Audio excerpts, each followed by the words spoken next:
श्री कृष्णा धार्मिक पटकथा में आपका दिल से स्वागत है। आज हम सुन रहे हैं जमवाणी। गुरु चीन हो गुरु चीन पुरोहित। यथार्थ यहाँ पर गुरु जम्बेश्वर जी पुरोहित को संबोधित करते हुए कहते हैं कि हे संसारिक लोग, यदि आप सभी लोग सदा सभी प्रकार से अपना कल्याण चाहते हो तो उस परम पिता परमात्मा अनादि विष्णु सत्य शब्द ओम नामी गुरु को पहचानो। यहाँ पर श्री गुरु जम्बेश्वर भगवान ने चिन्हों का अर्थ पहचान कर बताया है कि इनके अतिरिक्त चिन्हों का अर्थ मानना व उन्हें याद करना भी होता है, परंतु यहाँ पर मानना उन्हें याद करना का कोई अर्थ नहीं है। हे पुरोहित, तुम भी गुरु को पहचान यानी गुरु की पहचान कर ले। गुरु मुख धर्म बखानी। यथार्थ कई मानव गुरुमुखी होते हैं तथा कई मनमुखी भी होते हैं। इसीलिए गुरु जी ने महाराज ने कहा है कि तू गुरुमुखी होकर सद्धर्म सभी उपदेश कर ताकि धर्म के तत्वों के रहस्य को जान सके। वह मनमुखी बातों का परित्याग कर, क्योंकि गुरु द्वारा निकला हुआ हर एक वचन धर्म की ओर ले जाता है। जो गुरु होए वा सहजे सीले शब्दे ना दे वेदे। भाव जो पूर्ण गुरु होता है वह सहज स्वभाव अवस्था में ही शीलता वह सत्य परम विद्या परमात्मा रूपी तत्व में स्थित रहता है। यानी गुरु यदि शील व्रतधारी सत्य शब्द के ज्ञाता अनहद नाद ध्वनि के स्रोत सभी प्रकार संपूर्ण वेदों का ज्ञात व वक्ता होता है। तीही गुरु का अलंकार पिछाणी। यथार्थ गुरु उपरोक्त स्वभाव का हो तो ऐसे गुरु के भाव की पहचान करनी चाहिए। उस गुरु के ये गुण अलंकार ही होते हैं। इन अलंकारों से विभूषित हो जो गुरु उस गुरु की पहचान अवश्य कर लेनी चाहिए। यदि इस विशेषण से युक्त हो तो सद्गुरु कहलाने का हकदार है, वरना सतगुरु की कल्पना मात्र भी नहीं की जा सकती। चौ दर्शन जिहे के रूपण है थापण। जिस गुरु के 6 दर्शन यथार्थ पूर्व वेदांत दर्शन सांख्य दर्शन न्याय दर्शन और योग के सार तत्व आदि को जानने वाला और उस परम पिता परमात्मा स्वरूप सतगुरु के संबंध में भारतीय आस्तिक ऋषि भी अति विस्तार से वर्णन करते हुए इन्हीं 6 शास्त्रों में जीव हरि और संसार के बारे में अति विस्तार से बताया गया है। संसार बर्तन निज कर थरप्या। भाव इस सृष्टि की रचना अपने हाथों की बतलाई है। इस संसार रूपी घट बर्तन को उस सतगुरु स्वरूप परमात्मा पिता परमात्मा अनादि विष्णु ने अपने हाथों से बनाया है। सो गुरु प्रत्यक्ष जानी। हे पुरोहित, उस सतगुरु को तू यहाँ पर प्रत्यक्ष रूप में देकर पहचान। जिही के करतर गोड निरोतर है वाचा। ऐसे गुरु का सानिध्य दुर्लभ है। यानी अनादि विष्णु परम पिता परमात्मा रूपी गुरु के बारे में विचार करते करते अच्छी विधान भी चुप हो जाते हैं। ऐसे सामर्थ्य अनुसार विचार करते हैं कि जिस प्रकार वेद की ध्वनि का अनुसरण करती हुई नेति नेति कहते हुए शांत हो जाती है, जिस प्रकार यह अनादि विष्णु परम पिता परमात्मा वाणी का विषय न होकर अनुभव का विषय है, जिसे यह वाणी प्रकट नहीं कर सकती, यथार्थ वाणी भी बखान के लिए निरुत्तर रूप हो जाती है।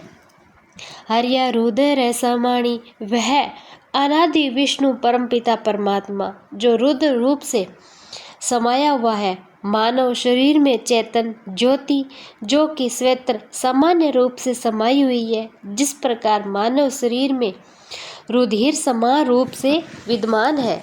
गुरु आप संतोषी अवराहा पोषी जो अपने आप को अनादि विष्णु रूप में स्थित जानता हो, जो समय तो संतुष्ट हो तथा दूसरों में समझ जगाकर सत्य शब्द का ज्ञान करवाता हो। गुरु ऐसा हो, समय संतोषी हो, कभी किसी से कुछ लेने की इच्छा न रखता हो, बल्कि संपूर्ण संसारिक जीवों का पालन करने वाला हो, क्योंकि इन जीवों के पास देने को क्या कुछ भी तो नहीं, अपितु इनके विपरीत काम, क्रोध, लोभ, मोह और केवल अहंकार ही है। ये ही अपनी निजी संपत्ति है। यदि इनका भी हम अर्पण कर सके तो सच्चा त्याग हो जाएगा। ततो मारस्य वाणी, जिसकी वाणी उस अनादि विष्णु सत्य शब्द परम पिता परमात्मा रूपी तत्व बखान करती हो, उस सदगुरु की वाणी सत्य शब्द रूपी तत्व को बताने वाली महारसीली मीठी वाणी से श्रोता को अजर अमर होने के लिए अमृतपान कराती है। के अलिया बासन होत हुताशरण है में शीरे दूही जू। आगे श्री गुरु जम्बेसर महाराज जी समझाते हुए कह रहे हैं कि कई जिज्ञासु मानव कच्चे मिट्टी के बर्तन की भांति होते हैं, जो सतगुरु रूपी अग्नि के तप के बिना उसमें दूध पानी नहीं रुकता, ज्ञान रूपी दूध दुहने के लायक बन सकते हैं। उन लोगों पर ज्ञान की बातें असर नहीं करती जिनका अंतकरण अभी मलिन है। इस संसार में कुछ ऐसे लोग भी हैं जो कच्चे मटके की तरह हैं, जिसमें दूध या पानी नहीं रह सकता, जबकि उसी मटके में दूध दुहा जा सकता है। जो वही मटका अग्नि द्वारा पकाया जाता है, जब वह मटका पक जाता है, वह इस योग्य हो जाता है कि उसमें पानी व दूध भी रुक सकता है। इस मलिनता को दूर करके ही इस ज्ञान रूपी अमृत को हम धारण कर सकते हैं। जब इस अमृत में वाणी रूपी अग्नि का संयोग अंतःकरण से होगा। रसवन गोरस घीहू ने लीहू ताहा दूधे न पानी। जिस प्रकार विवेक वैराग रूपी घी मटकाया यथार्थ पदार्थ तभी प्राप्त किए जा सकते हैं यदि जिज्ञासु के चित्त में सत्य शब्द तत्व रूपी दूध होगा। यथार्थ दही को बिलोकर उसमें से घी यानी मक्खन निकाल लिया जाए तो पीछे केवल छाछ ही रह सकती है।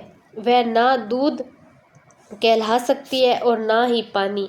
इस प्रकार वो मानव भी इस छाछ के समान रसहीन है। जिस मानव के अंदर रसों वह भी रसमय आत्म ज्योति है, क्योंकि उसका साक्षात्कार नहीं होता, मतलब वह अपना स्वरूप खो चुका है। जिस प्रकार अज्ञान रूपी जल से वह उस आनंद में रस से ओतप्रोत होते हुए भी उसे वह रस अब तक प्राप्त नहीं हुआ, परंतु हम उसे रसविहीन भी कह नहीं सकते, क्योंकि उसमें रस तो है पर वह उसे पा नहीं रहा। गरुद्याये न ज्ञानी तोड़त मोह अति पुरुषाणी चीजत लोहा पानी छल तेरी पाल पसाला सतगुरु तोड़े मन का साला। हे मानव, जिस प्रकार तेरी देह रूपी मशक जल से भरी है, यानी तेरा ये पंच भौतिक शरीर एक चमड़े की पखाल की भांति है, क्योंकि तेरे शरीर में भी पानी और उस पखाल में भी पानी भरकर जब ऊंट की पीठ पर लाद कर एक स्थान से दूसरे स्थान पर ले जाया जाता है तो वह छलकती है। इसी प्रकार हे मानव, तेरा शरीर भी पानी से भरा हुआ है, यह भी तेरे चलने पर छलकता है। यदि पखाल में कोई छेद हो जाए तो उसमें से अपने आप ही सारा पानी निकल जाएगा और वह पखाल खाली हो जाएगी। इस प्रकार तुम्हारा वह नाशवान शरीर भी फूट जाएगा। तब ये पांचों तत्व अपने आप ही स्वीय स्वरूप में मिल जाएगा। ये देह निढाल मर्त हो जाएगी। आत्मा अपने कर्म अनुसार अन्य शरीर धारण करेगी। हे मानव, तेरे मन का भ्रम रूपी कोटा तो असली सतगुरु ही दूर कर सकते हैं। यथार्थ तेरे मानसिक दुख को तो सतगुरु ही मिटा सकता है, अन्य कोई नहीं। यहाँ पर श्री गुरु जम्बेसर भगवान जी सतगुरु होने का बहुत बड़ा प्रणाम देते हुए कहते हैं, हे मानव, इस काया के दुख तो अपने आप मिट जाएंगे जब मानसिक दुखों की सदा सर्वदा निवृत्ति हो जाएगी। ऐसा कब होगा? जब ज्ञानी गुरु यानी पूर्ण गुरु की संगत में आ जाएगा तो यह मोह टूट जाएगा। जिस प्रकार गुरसाणी पत्थर से लोहा टूट जाता है, यथार्थ उस ज्ञानी गुरु का ध्यान कर ताकि वह तेरे मोह का बंधन तोड़ दे। जिस प्रकार गुरसाणी कठोर से कठोर लोहे के लगे हुए जंग को काट देता है, यानी जंग रूपी मेले को काट कर शुद्ध पवित्रता में बदल देता है, ठीक उसी तरह प्रकाश सतगुरु भी सत्य शब्द रूपी मंत्र से जग रूपी मोह जो तुम्हारे अंदर है उसे काट देंगे। सतगुरु है तो सहज है पहचानी, है मानव गुरु की क्या पहचान है। ऐसे गुरु सहज स्थिति में रहते हैं, उनकी तुम पहचान कर। यथार्थ गुरु जी पुरोहित से कहते हैं, यदि तुम्हारे सामने बैठा हुआ यह बालक सतगुरु है तो तुम इसकी सहज ही मैं पहचान कर ले। कृष्ण चरित्र बिन काचे केरव रहा न रैसी पानी। यहाँ पर गुरु जम्बेश्वर जी ने सतगुरु होने का बहुत बड़ा परिणाम देते हुए कहते हैं, मानव उस अनादि विष्णु की कृपा के बिना शरीर रूपी कच्चे बर्तन में यह जीवन रूपी जल न तो कभी रहा और न ही कभी रहेगा। कृष्ण चरित्र के बिना कच्चे घड़े में न तो कभी जल ठहरा है और न ही कभी आने वाले समय में ठहरेगा। यह सारी माया कृष्ण चरित्र की तो है। जब श्री गुरु जी ने महाराज लगभग 7 वर्ष की अवस्था में पहुंच गए थे तो माता हंसा ने लोहड़ जी से कहा, बालक शाना हो गया है पर अभी तक बोल नहीं रहा है, कोई उपचार तो करो। इस पर लोहड़ जी ने अपने छोटे भाई पुलोजी पवार को नागौर के एक खेम नारायण पंडित के पास भेजा। पुलोजी नागौर गए और खेमन रायन को साथ लेकर पीपासर आ गए। पंडित जी ने गऊ के गोबर से पोछा लगवाया, गऊ के घर दियों में डाला, वह जलाने लगा पर दिए जले नहीं। तब पंडित जी ने बालक पर देवी प्रकोप होने का पाखंड किया। तब श्री गुरु जी हंसकर उठे और कच्चा धागा व कच्चा करवा ले कर कुएं में से पानी निकाल दियों में डाला और दिए जल उठे थे। तब श्री गुरु जी ने खेमन नारायण पंडित के प्रति यह पहला शब्द बोला था।